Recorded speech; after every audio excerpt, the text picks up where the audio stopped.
Isa rin na gusto kong ipaabot sa inyo na yung ating kapatid na Ray Morales at ang kanyang kapatid na Sister Octave na nasa Amerika ay nagpadala po sila ng mga bagahe na dadalhin po sa Batangas. Ang bilin po din sa akin lagi ni Pastor Baliksi at yung iba na aking mga kapatid na ugali ko po bago po i-distribution, sinuuna ko po ang mga pastor. Kaya kahapon ay masayang-masaya po sila na nakatanggap ng mga biyaya. Okay? Bukod po doon sa monetary na biyaya na galing din sa ating church, kaya sabi sa inyo, hindi natin dapat pabayaan ang ating mga pastor. Kaya maraming po salamat. At kagaya po sabi sa inyo, yung ating kapatid na Faith, kahit hindi na po sila nag-church sa atin, pero hinilis po sila ng Diyos na ibigay yung mga bagahe na yun sa ating church at ipamigay. So, kung ang ating mga pastor ay natuwa, lalo po yung mga madadatnan po natin doon sa So, purihin po natin ang Panginoon, doon po lang makita natin ang kapangyarihan niya na ipoprovide niya dahil sa kanyang kapangyarihan at providensya, ipagkakaloob niya ang ating mga pangangailangan. Siguro kayo na rin ay sa inyong pagdiriwang ng ating Thanksgiving ay gunitain nyo kung anong katapatan ng Diyos sa inyong buhay sa taon na ito at tingnan nyo sa susunod na taon ay makikita nyo ang mga magagandang bagay. So, expect bigger things sa Panginoon sapagkat ang Diyos natin ay isang malaki at makapangyarihan ng Diyos. Okay? So, sa diwa pong yan ay nice kong tawagan sa harapan ng ating pastor, Ray Casiano. Purihin po natin ang Panginoon sa kanyang buhay.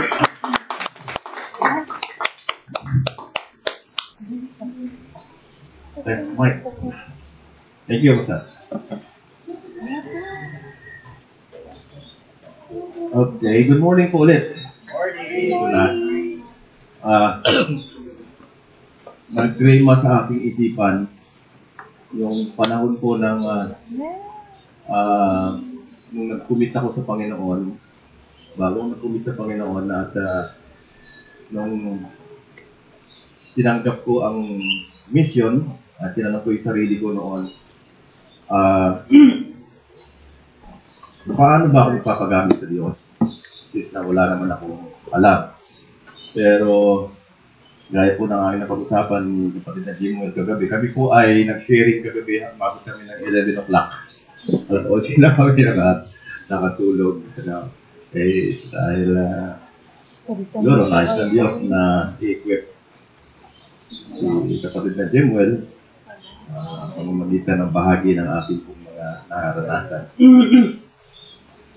So sabi ko, paano ako maglilingkod? Wala naman akong alam.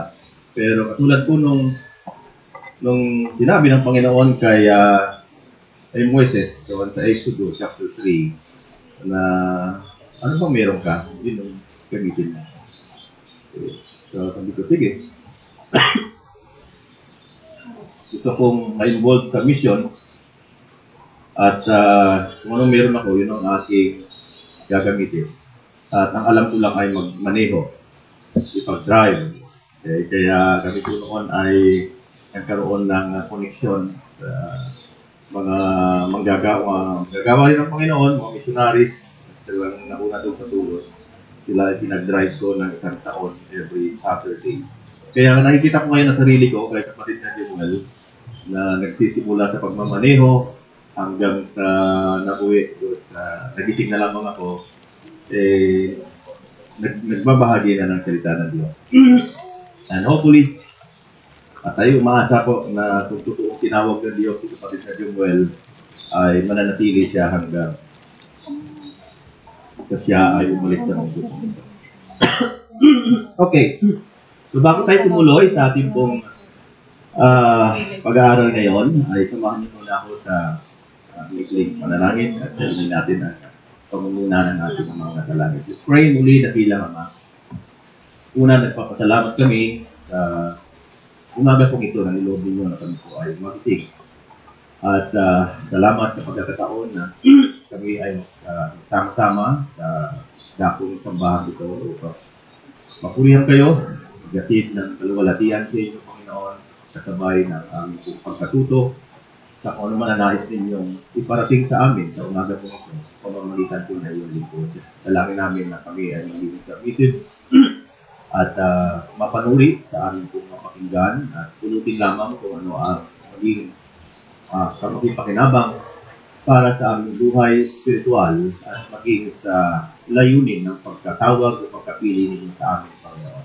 Kaya tinatalubin namin sa inyo lahat ng ito at patuloy kong gamitin ninyo lingkod bilang daluyan na inyong pong pagpapala kung mamagitan ng mensahe po ito. Lahat na ito aming hiling at dalangin nyo sa inyo. Salamat sa pangalan ng iyong anak na si Jesus. Amen. Okay. Sumay po, ang ating pong pag-aaral ngayon ay susog po ito. Continuation po ito doon sa huling inihain ko sa inyo. Okay? Ano pa ba yung last 3 weeks? Na magmula po sa aklat ng Isaiah chapter 1.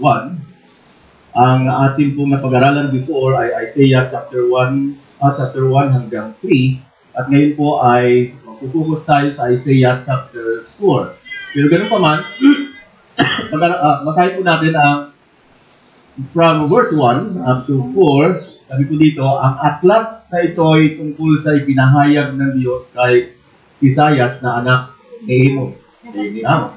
Tungkol ito sa Huda at Jerusalem noong magkasunod na naghari sa Huda, sina Uzziah, Hotham, Ahaz at Hezekiah, ang makasalanang bansa. Okay?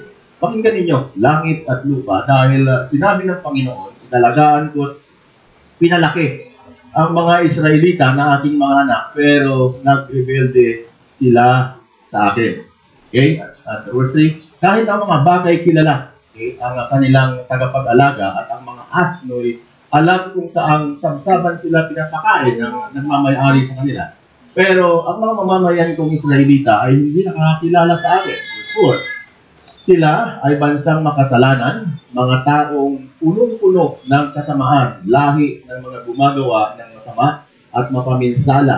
Itinakwil nila at sinusya ang Panginoon, ang banal na Diyos ng Israel, at siya ay tinalikuran nila. Purihin ang Diyos sa pagkabasa po ng kanyang salita. So, kaya ang theme po natin ay going backwards. Kasi ito yung ibig sabihin ng pagtalikod ng bansang Israel sa Diyos na siyang lumikha sa kanila. Okay? Tinalikuran nila. Kaya kung maalala po ninyo, yung pag-aaral po natin nung huling ating pong patayo ko po dito, ay gumamit ang Diyos ng example. Okay? Gumamit ang Panginoon ng binanggit niya yung heaven and earth, yung kalupaan at ang langit.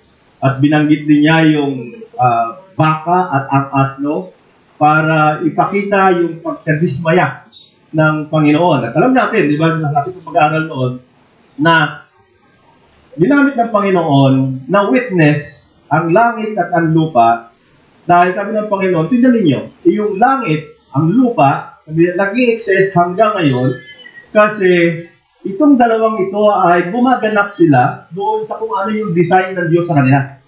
Okay? Ang lupa nag-exist hanggang ngayon kasi nga umiikot ang lupa ayon doon sa kanya pong access. Okay? Kasi meron pong access ang mundo. At umiikot ang mundo sa araw doon sa pamamagitan ng access na ibinigay ng Diyos sa kanila. Kaya ang mundo ay nanatili hanggang ngayon. Ganon din ang nasa langit. Okay? At ano bang nasa langit? Yung buwan, yung araw, ang bituin, lahat ng mga planeta. So lahat sila ay meron silang kanya-kanyang orbit. At lahat sila ay kumikilos ayon doon sa dinisenyo ng Diyos sa kanila.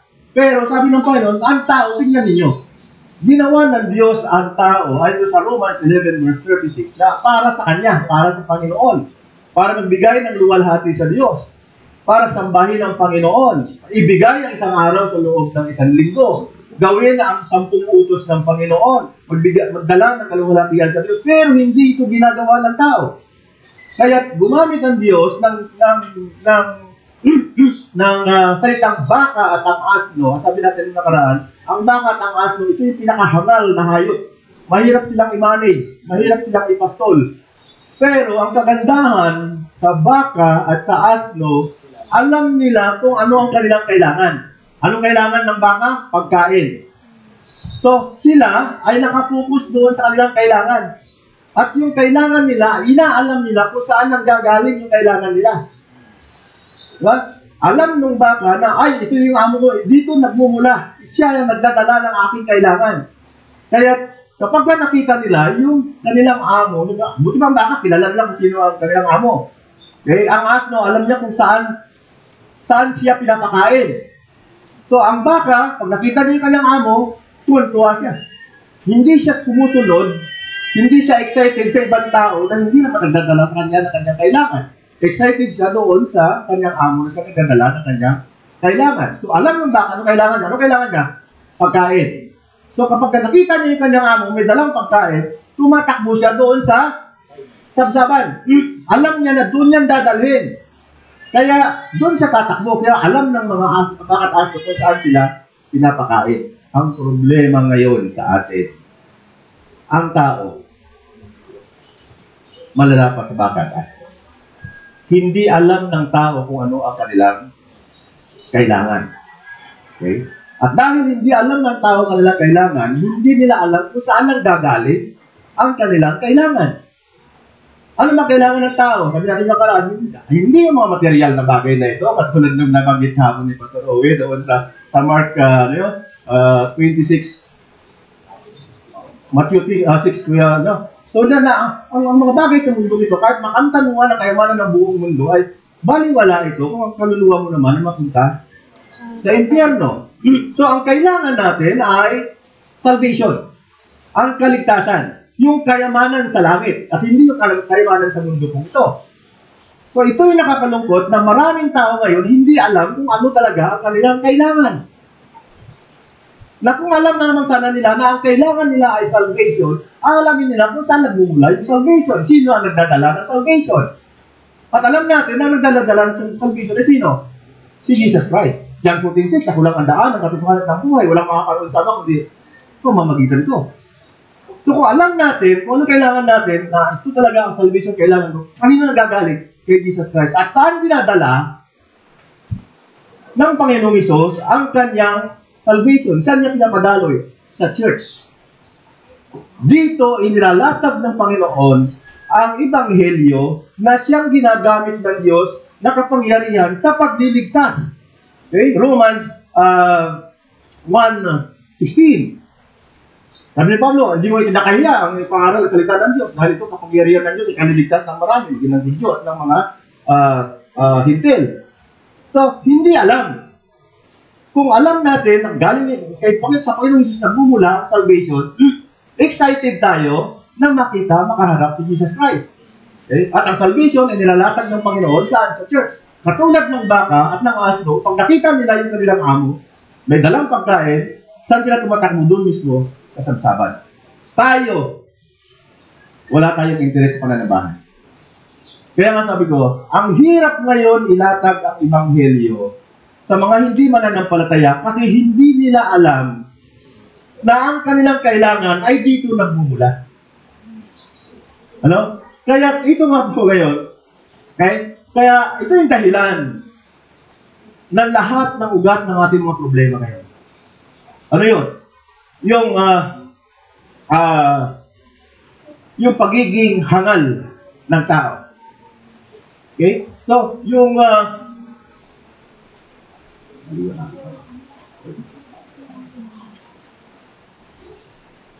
kaya ang rebellion, ignorance, at saka yung foolishness or perversion or yung corruption, ito po ang general characteristics ng tao. At tinatawag po natin ito kasalanan. Lahat ng tao ay ito yung characteristic. Maliban na kung tayo po ay makakilala sa Panginoong Hesus. So ito yung dahilan kung bakit ganito po yung mundo po natin ngayon. Diba? Kung bakit inaani natin yung ating pong pagsuway, ang bunga ng ating pong pagsuway. So maraming tao ayaw pong pakinggan ang Ebanghelyo, ayaw pakinggan ang mga minister, ang mga pastor, dahil ang nasa isip nila, namumulitikan lang yan. Diba? Or yung iba, meron po mga bad experience, ay, namimera lang ng mga yan. Kukuliktahin lamang yan ang pera mo. Yung mga pastor na yan, mga minister na yan. So isang kamangmangan. Dahil hindi nila nalalaman kung ano talaga yung kanila pong sinasabi. So, ang trabaho ng mga preachers o ng mga pastor ay para po ipaalam sa tao yung dahilan ng ating pong mga conflicts o troubles sa buhay po ito. Kung bakit po ganito po ang nangyayari sa mundo pong natin ito ngayon. Ito yung trabaho para ipaalam kung ano ang nangyayari sa likod ng politika, ano nangyayari sa likod ng social media, ano ang nangyayari sa ating pong economic troubles ngayon. Ito po yung mahalaga. Kasi nga, ito yung solusyon na kapag nalaman natin ang dahilan ng lahat ng mga conflicts natin sa buhay, madali na naman solusyonan. Maging yung ating pong mga doktor, di ba, kapag tayo nagpapagamot, ang kukulit. Tatanungin ka lang tatanungin, ano ba nararamdaman mo? Ano ba ang history ng inyong pamilya? Ikaw, tatay mo ba may ganito? Yung ibang mga philosophy pong nagpapagamot, kaya nga ako dito para malaman ko kung ano tanong kayo ng tanong.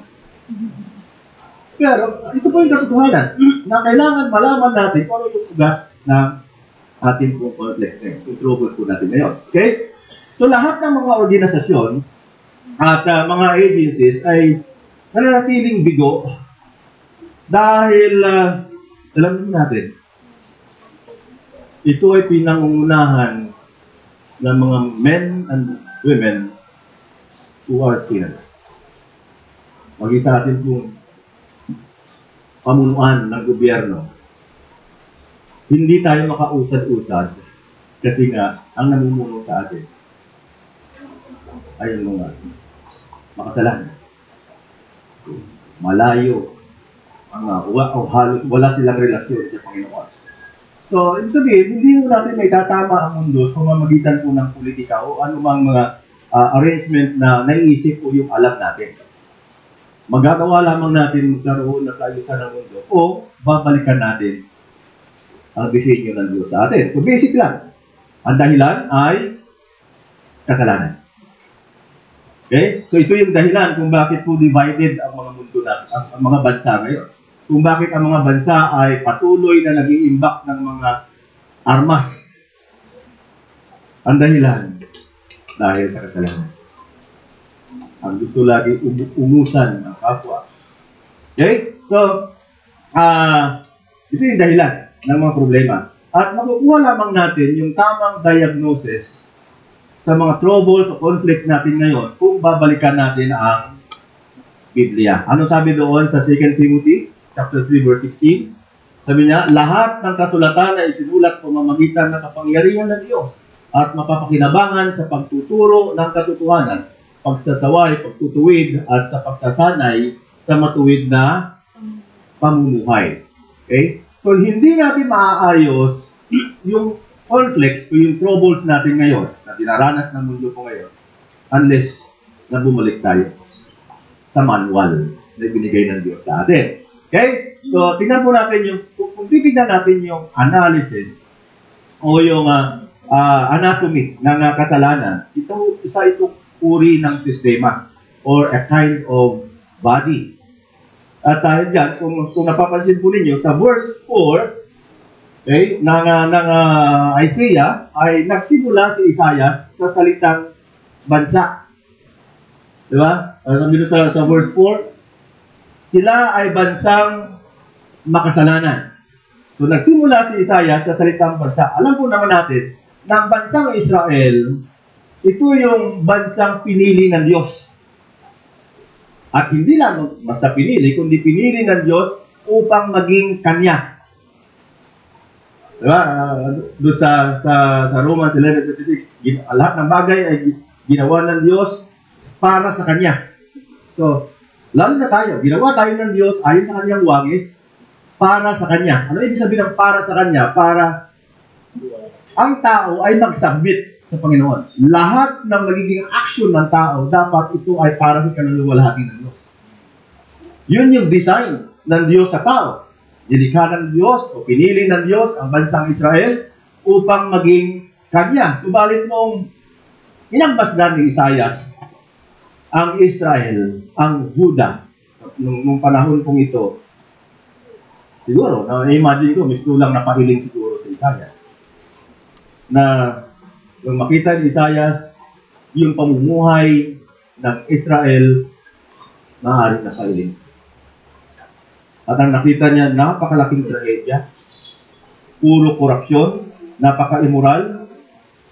At siyempre, kung ikaw ay banal ka, mayroon kang relasyon sa Panginoon, masakit sa mata yun. Pag nakita mo yung isang tao o yung bayan na namumuhay sa immoralidad, ang sakit sa mata. At hindi lang masakit sa mata, kundi mayroong halong paninibugho.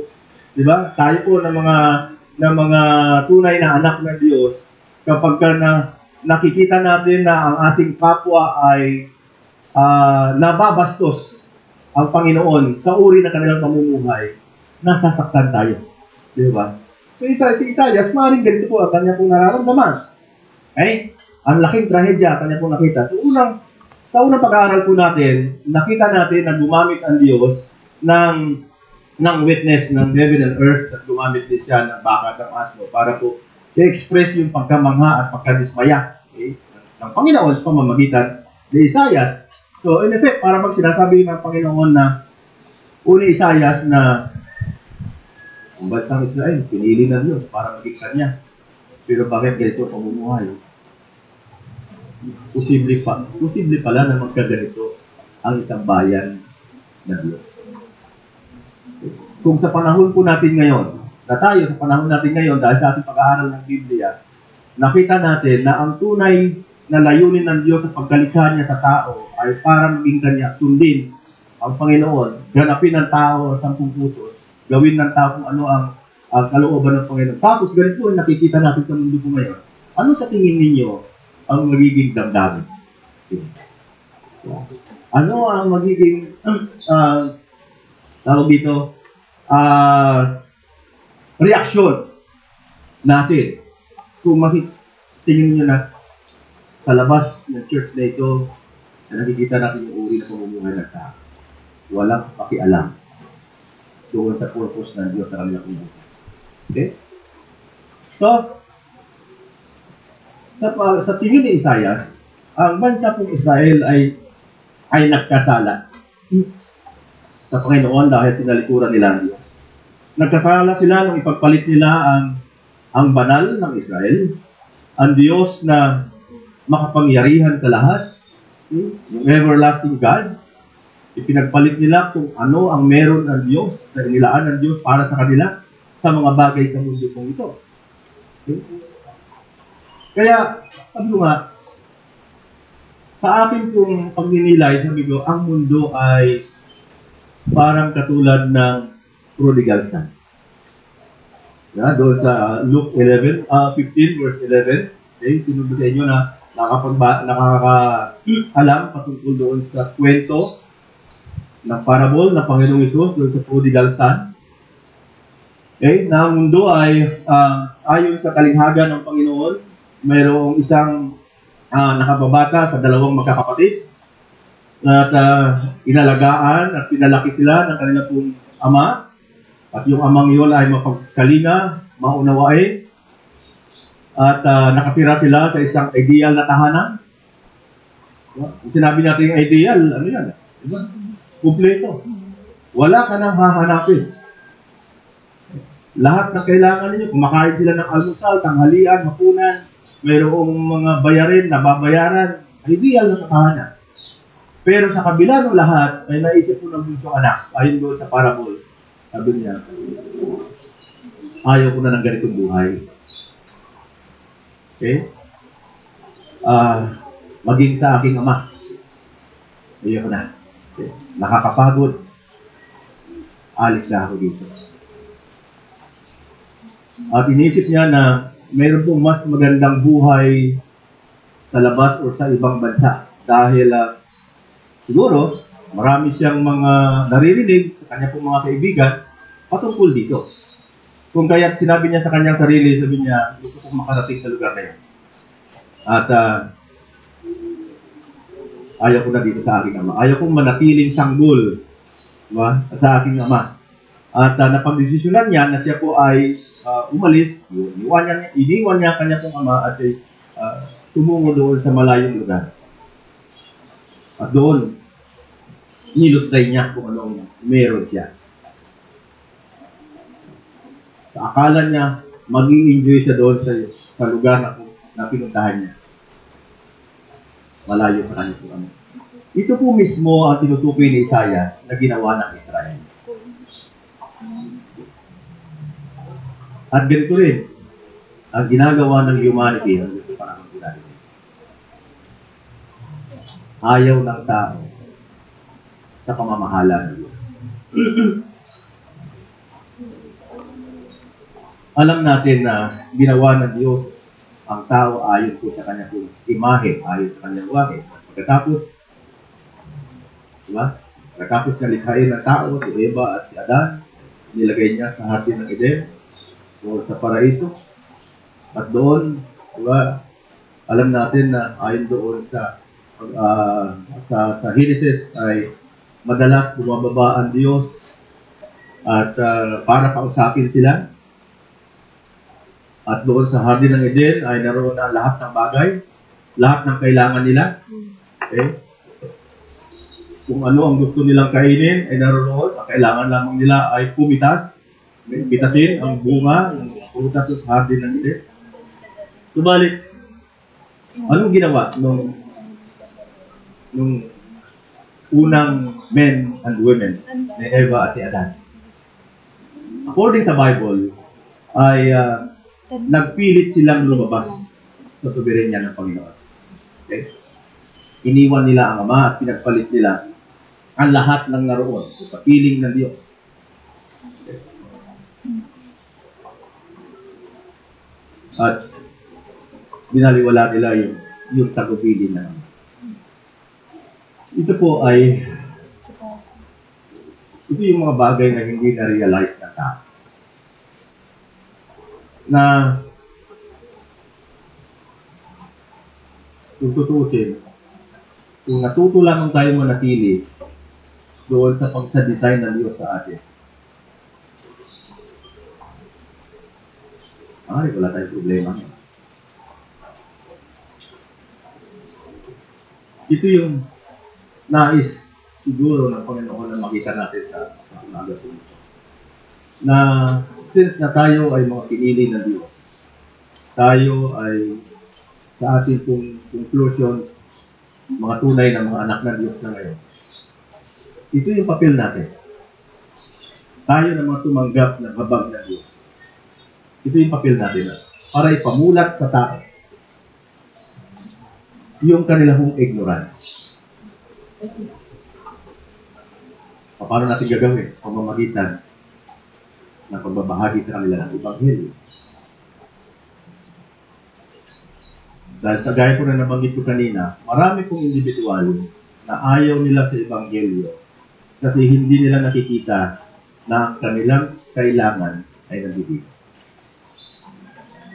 Kasi papel natin. Okay. Hindi natin kailangan pumunta sa ibang lugar, magsimula tayo doon sa Yapis Supreme Circle.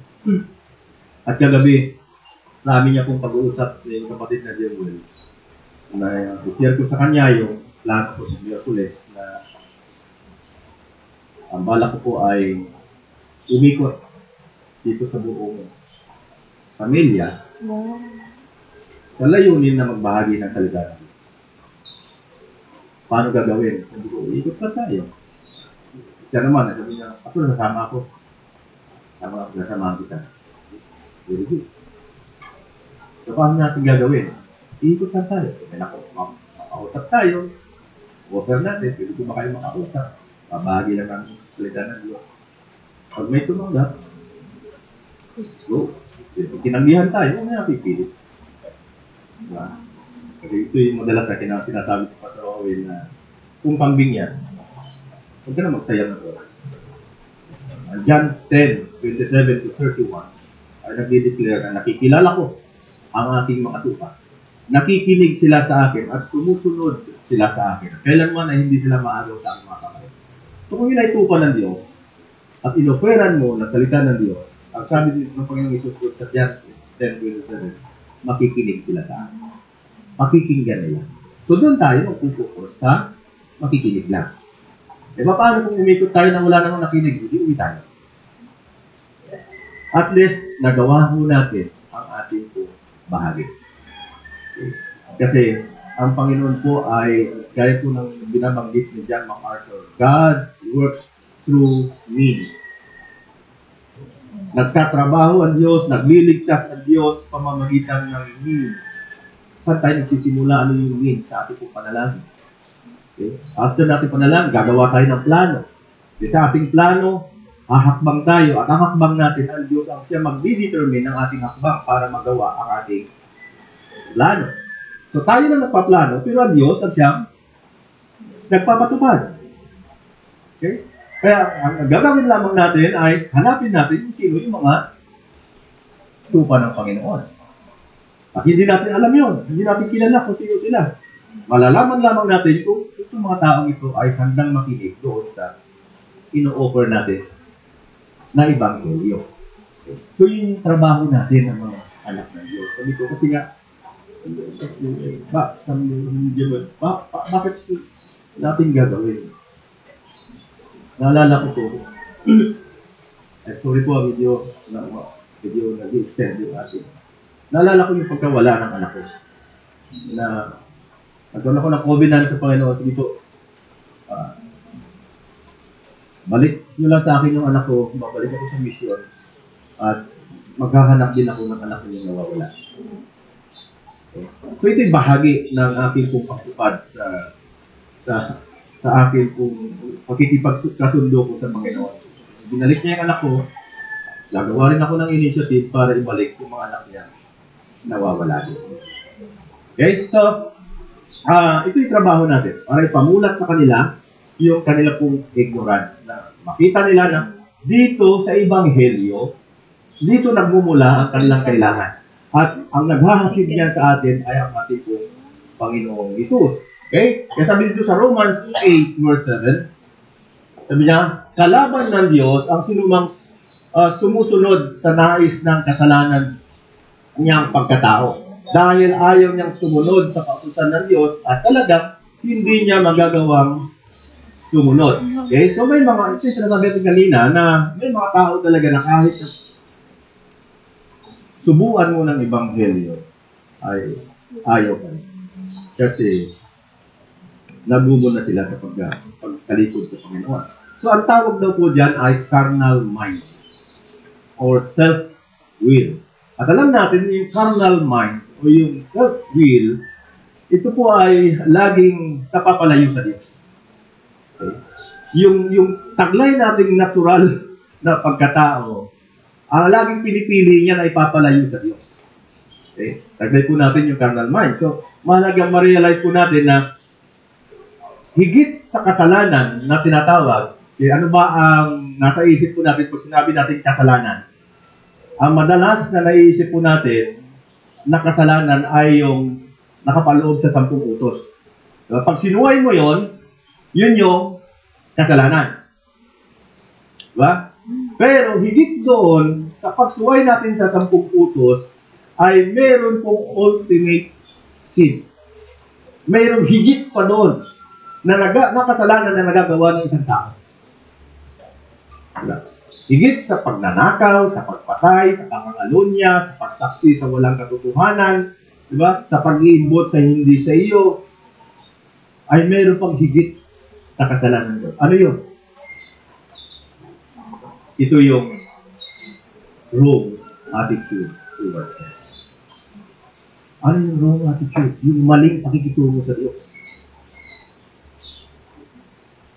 Yung mawalan ka ng respeto sa Panginoon. Di ba? Tayo mga magulang, kahit na ang anak mo ay walang ginawang kasalanan sa iyo. Yeah? Hindi siya nagnakaw. Hindi siya nangupit sa iyo. Lahat ng mga plano mo ay nagagawa niya. Pero, kapag ka nakasalubong yung anak mo, yung hindi ka man lang binabati, yung parang walang nakitang tatay o nanay, diba? Ang sakit ng damdamin ng isang magulang pagkatapos. ito yung sinasabi po natin, wrong attitude. Nasabi natin kanina, ang layunin ng Diyos sa pagkalikha niya sa tao ay para ang tao ay magbigay lugod sa Diyos. Paano? Yung hinihingi ng Panginoon, isang araw sa loob ng 1,000, anak, magkikita tayo ha. At doon ko ilalapat naman sa iyo yung pagmamahal ko sa iyo. Kung ano yung mga dapat na ayusin sa iyo, doon ko aayusin. Dahil 6 na araw kayo sa trabaho. Diba? Sa 6 na araw na yon, kung sa sakyan man ay maaaring lumubag ang inyong tornilyo. Okay? So sa araw ng linggo, pag nakita tayo, hihigpitan ko tornilyo ninyo para mabalik kayo sa standard. Kaya marami pong tao malawag ang tornilyo kasi nga hindi na bumabalik doon sa kanyang manlilikha. Dahil mas gusto ng tao na gawin kung anong gusto niya at wala sa pakialam sa at anong gusto ng Diyos. So ito yung wrong attitude na masakit kaysa sa pagpatay mo sa iyong kapwa, pagsisinungaling mo sa pangungupit mo para sa Panginoon, ito yung mas intense yung dating sa Kanya. Ito yung kasalanan higit sa mga kasalanan. Yung wrong attitude natin pagharap sa Diyos. Okay? So, ulitin natin, ang disenyo o layunin ng men and women ay para papurihan ng Diyos at mag-enjoy sa pagkikipag-fellowship sa Panginoon. So, yung mga tao ito na tumalikod sa Panginoon, hindi nila nakikita yung enjoyment nila sa pagkikipag-fellowship sa Diyos. Sa kabila ng ganitong design ng Diyos sa tao, yun ang ginawa ng tao. Panahon natin ngayon, inuulit lang nila yung ginawa ng men and women o ni Eva at ni Adan. Anong ginawa nila? Nagsimula lang ito nung sila nung questionin nila ang Diyos at pakinggan yung question ng demonyo. Di ba? Ano lang sabi doon sa Genesis chapter 3 verse 11? Talaga bang sinabi ng Diyos? Ng devil. So, nagsimula sila na pagdudahan ang Diyos at pinakinggan nila yung suwisyon ng demonyo. So kung ang design ng Diyos sa tao ay para magbigay ng lugod sa Panginoon, sa ginawa ng tao ngayon, ano sa palagay yung maging damdamin ng Panginoon? Diba? Hindi na sila nag-i-enjoy na makasama ang Diyos. At ito yung team natin, tinalikuran na nila ang Panginoon. At sumalungat sila sa Diyos. Nagumon sila sa paggawa ng kasalanan. Alam natin na ang tao sa mundo po ay ang laging hangad ay mauusan ng kapwa. Sabi natin kanina, kaya po ang mga bansa ngayon ay nag-iimbento ng mga armas para maungusan ang kapwa bansa. Lumalabas na tayo sa disenyo. Yan ba ang design ng Diyos? Patayin o pumatay? Hindi yung design ng Diyos. Okay? So, lagi ang hangad ng tao ay makasalamuha. Yung mga top people. Yung mga taong angat sa lipunan. At dahil dyan, ay sinalikuran na nila ang banal ng Israel. Dahil akala ko kasi ng tao ngayon, mas maganda o mas mabuti ang makasama ang mga matataas na tao sa lipunan kaysa sa Diyos. Ay araw na pananambahan, hindi makasimbak, hindi darating si Mayor. Darating si Congressman. So, akala nila, mas mahalaga yung mga top people na ito kaysa sa Diyos.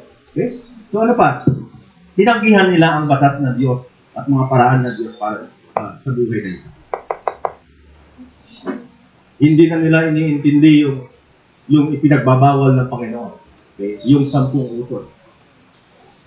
Ang sakit doon, ang Diyos po ang lumikha sa atin at dahil po dyan, siya yung ating Ama. At dahil siya yung ating pong Ama, ay meron siyang napakagandang plano at layunin para sa kanya pong mga anak upang maging kanya at para maging banal. Okay?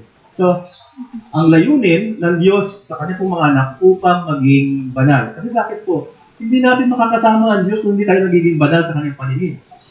So, ang purpose ng Diyos ay para maging kanya tayo, makasama natin siya, at maging banal tayo sa harapan ng Panginoon. Originally po kasi, ginawa ng Diyos si Eva at si Adan ng marangal. Sabi na sa English ay upright or innocent. Walang kasalanan, no darkness, no evil, no sorrow, walang hindi karapat-dapat sa kanila. Okay? At they were meant to live a pure life. So, walang pagkukunwari. Ito yung original na pagkalikha ng Diyos kay Eva at si Adan. Okay? No backbiting. Hindi yung maganda pagkaharap. Pagkatalikod na ay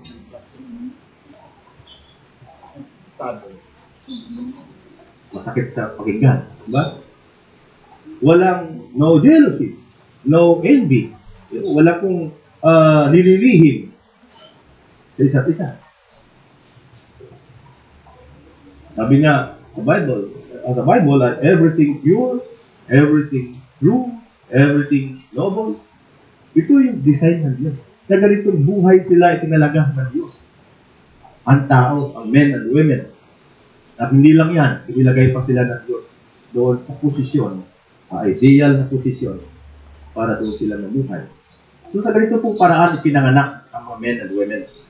Okay? At kung saan nasa sentro nila ang ating pong amang nasa langit. Subalit, sa unang pong pagkakataon, pinalikuran nila ni Eva at si Adan, ang ama. At hindi lamang ang ama, kundi ang lahat ng meron ang Diyos na inihanda ng Diyos para po sa kanila. Okay? So sa halip na mamuhay ng ayon sa plano ng Diyos, ginanggihan nila ito.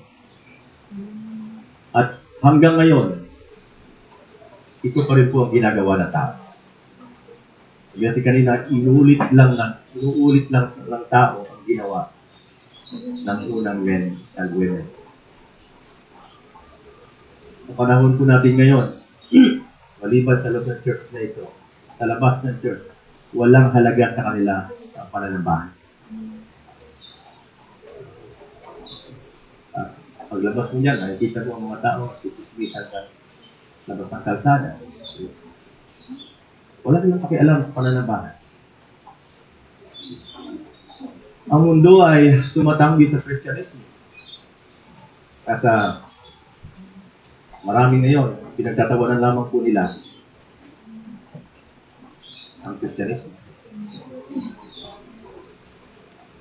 Mas gusto ng tao ang sariling idea kaysa sa idea ng Diyos. Ito yung carnal mind. Sabi natin, natural mind. Salungat sa Diyos. Ayaw po nilang magpasakot sa batas ng Diyos. Dahil sila, ano ba sabi sa Romans 8:7? Kalaban ng Diyos. Okay? Ang sino mang sumusunod sa nais ng makasalanan niyang pagkatao. Dahil ayaw niyang sumunod sa kautusan ng Diyos at talagang hindi niya magagawang sumunod. Okay? So, hindi ho natin may pagkakaila na ang Diyos po ay nagbigay na sa atin ng 10 utos, 10 commandments, para ipakita kung paano tayo dapat mamuhay dito sa mundo. At mapansin po ninyo, sa 10 commandments, sa 10 utos, nagsimula yon sa pagbibigay ng parangal sa Diyos. Ano sabi doon? Walang ibang Diyos. Ako lamang.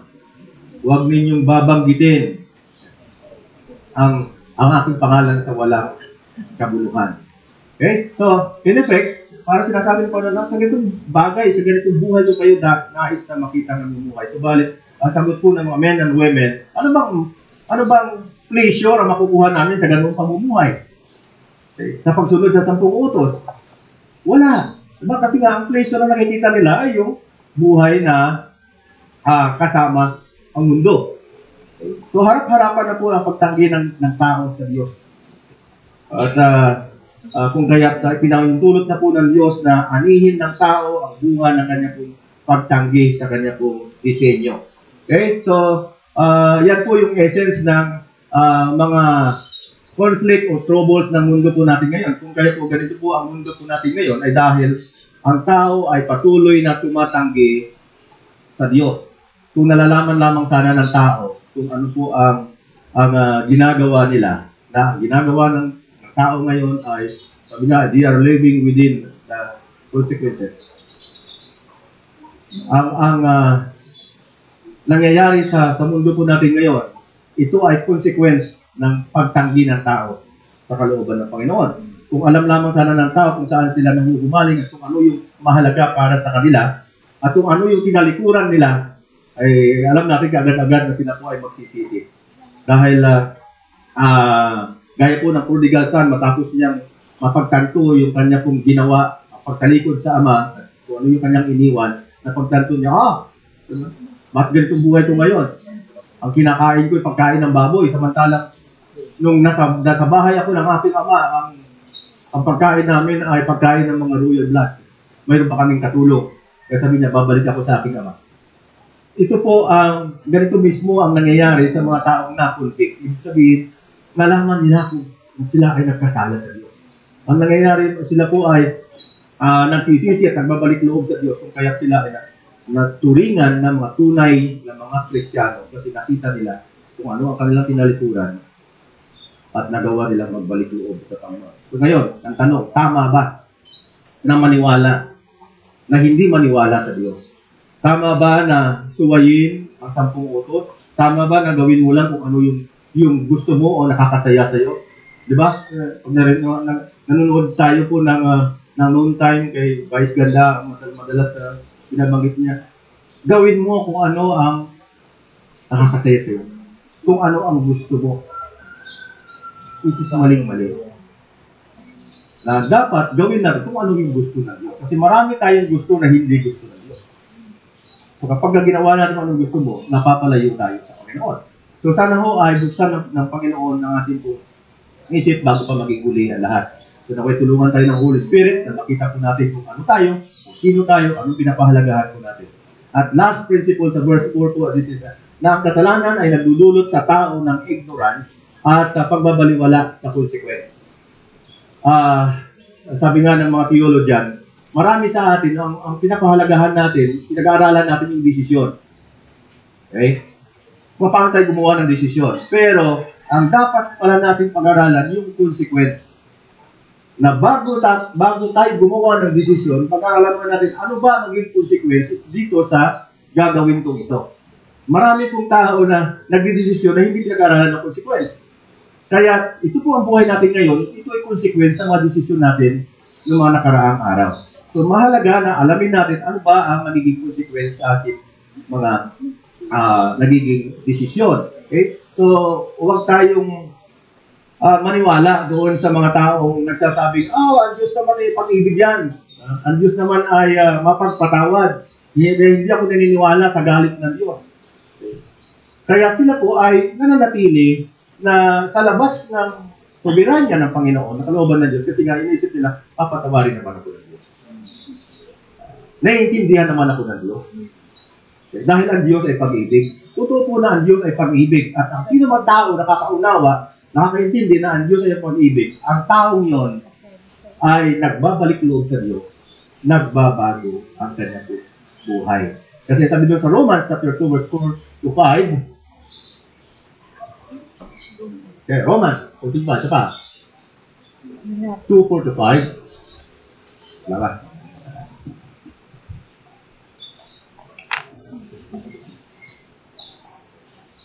Bilsa po kasi nga, ilang minuto na lang yata ako.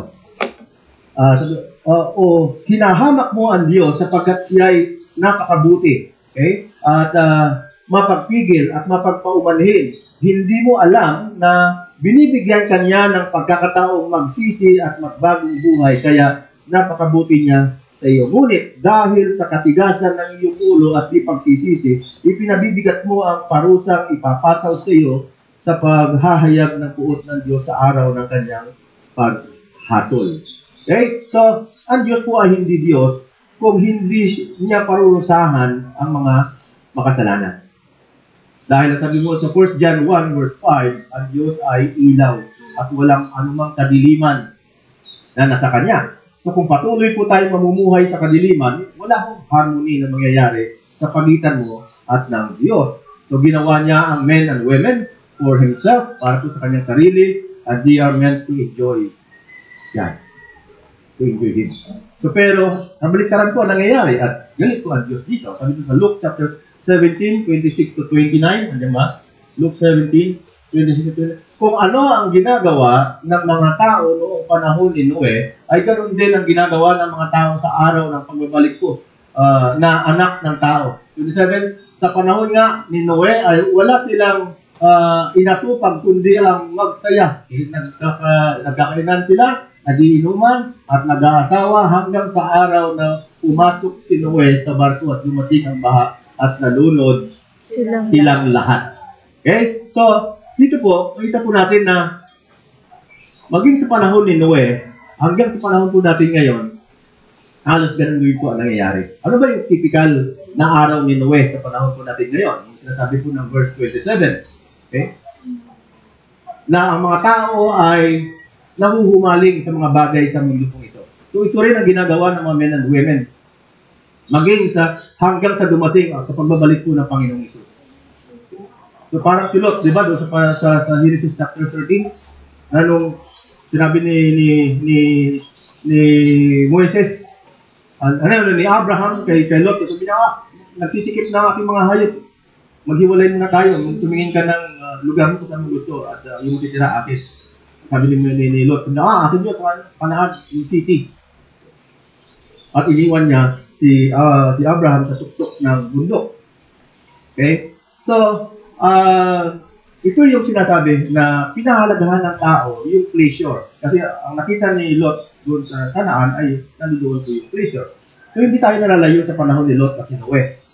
At ng panahon ni Noe, di ba? Dumating yung baha, nawasak silang lahat, at maging sa panahon ni Lot. So ganito rin po ang mangyayari sa second coming ng ating pong Panginoong Isus. Pagdating ng ating pong Panginoong Isus, ang tao ay nananatili sa kanyang pong buhay. Kakainan, kasaya, inuman, tatalik. Lahat ng pleasure ng mundo ay ginagawa nila hanggang pagbabalik na sa Panginoong Isus. Okay? So, noong panahon ng ni Jesus Christ, pinagtatawanan po nila yung preaching ni Juan Bautista. Maging ang preaching ni Jesus Christ. Diba? Pinagtatawanan lamang po nila. At ang totoo ay hindi pa sila tapos hanggang sa panahon po natin ito. Subalit, sinabi po ng Biblia na ang lahat ng mga ito ay meron pong katapusan. At sa araw po ng paghuhukom ay ang lahat ng tao ay haharap sa throne of judgment. Hebrews chapter 4 verse 13. Sabi niya, walang makakapagtago sa Diyos. Nakikita niya at lantad sa paningin niya ang lahat at sa Kanya tayo mananagot. Okay? So, hinahayaan ng Diyos na malaya ang tao na gawin yung gusto niya.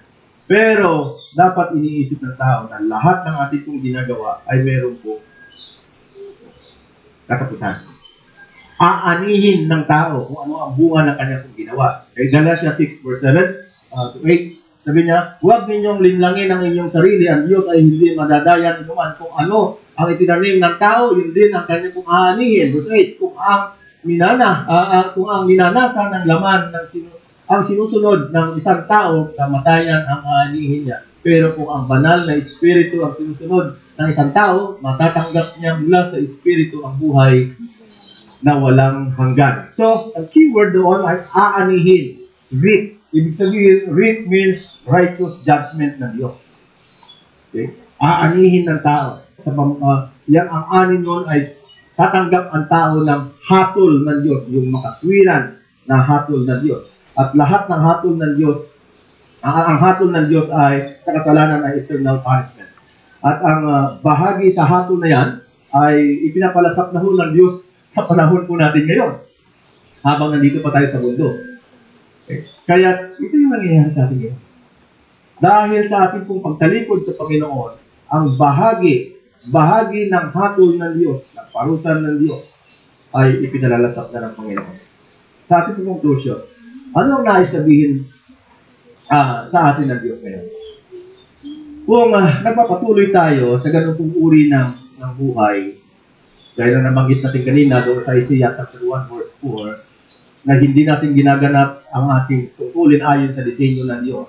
Hindi natin alam kung ano ang kailangan natin at magaling pa ang baka, alam nila. Kung patuloy tayong magkaganito, ay gusto lang pinupubok po natin ang Diyos. sa pagkagalit. Gusto lang hinahamon natin ng Diyos na wala ka namang maaaring gawin sa amin. Okay? Kinakalaban natin ng Diyos. At ito po ang pinakamatinding kasalanan na gagawa ng tao. Yung pagiging bastos sa harapan ng Panginoon. Okay? Pagiging bastos sa harapan ng Diyos na lumalang sa atin, palayunin siya at ang iyong buong pamilya ay makasama ng Panginoon. Upang tayo tumanggap ng mga pagpapala buhat sa Panginoon. Pero dahil sa lumabas tayo sa mga layunin kong ito, ay ginalit po natin ang Diyos at naging kaaway tayo ng Panginoon. Dahil dyan, ay dinaranas natin ngayon yung bahagi ng kanya pong hatol. Kaya tanong ni Isaias, hindi ba kayo nagtataka? Hindi ba tayo nagtataka bakit nangyayari sa atin yun?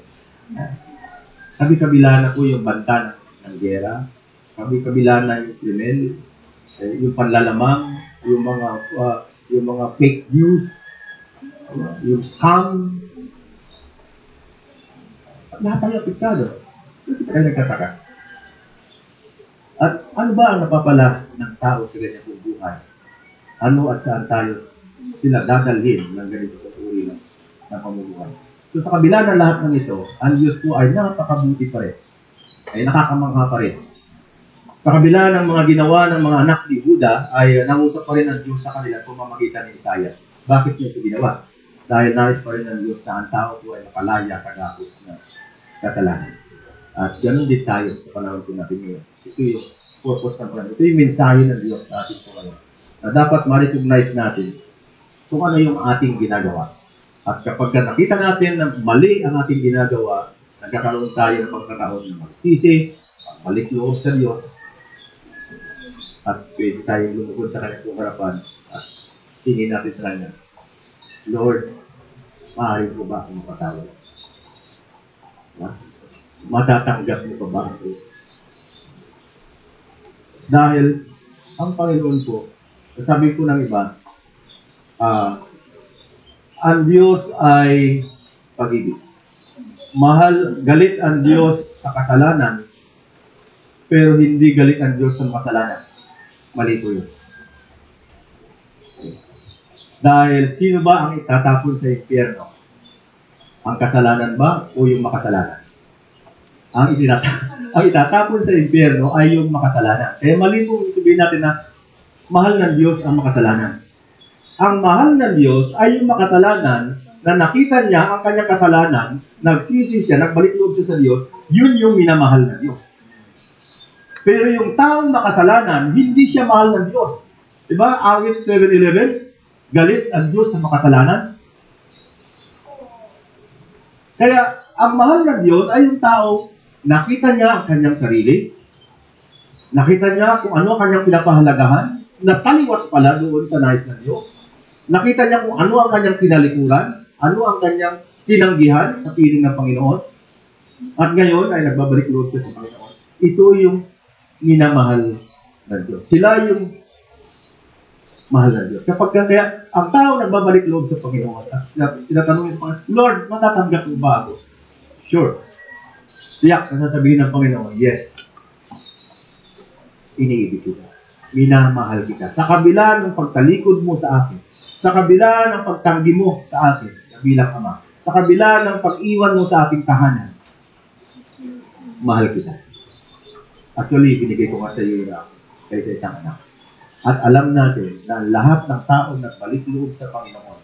At sabi sa Biblia, ang lahat ng anghel at lahat ng naroon sa langit ay may handang tiging bilang pag-welcome sa mga kaluluwang nagbabalik loob sa Panginoon.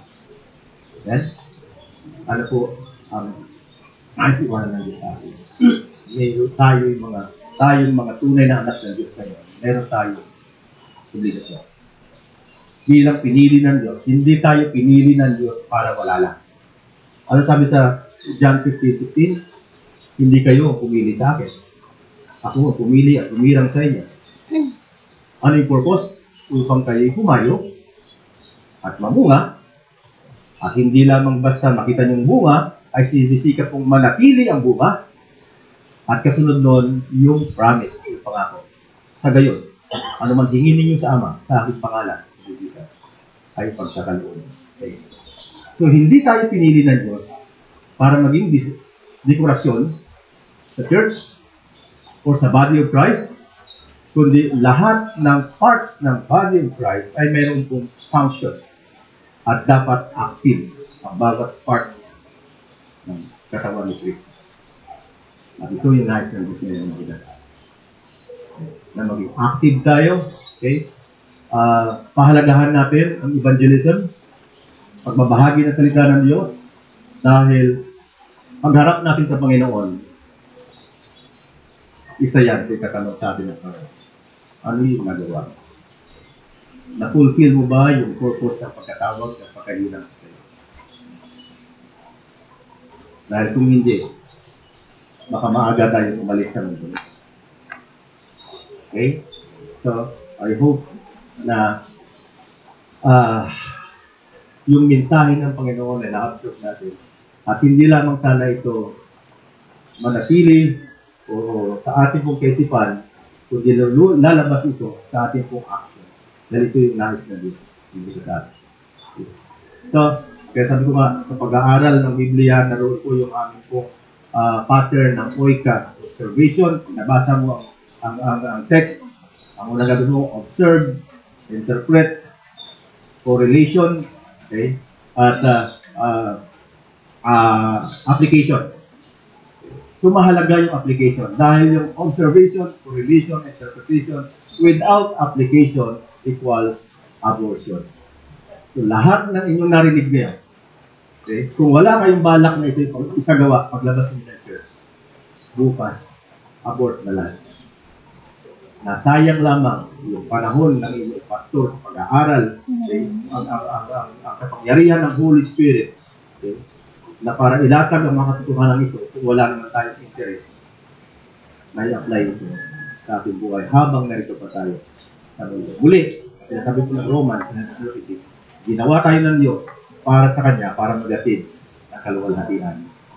Let's pray. Uli, dakilang Ama, kami nagpapasalamat sa inyo sa patuloy na paglingap ko sa amin. Ito pong mensahe ito ay palatandaan ng katotohanan ng inyong pong pagmamahal sa amin at sa inyong pong mga tupa na nawawala pa.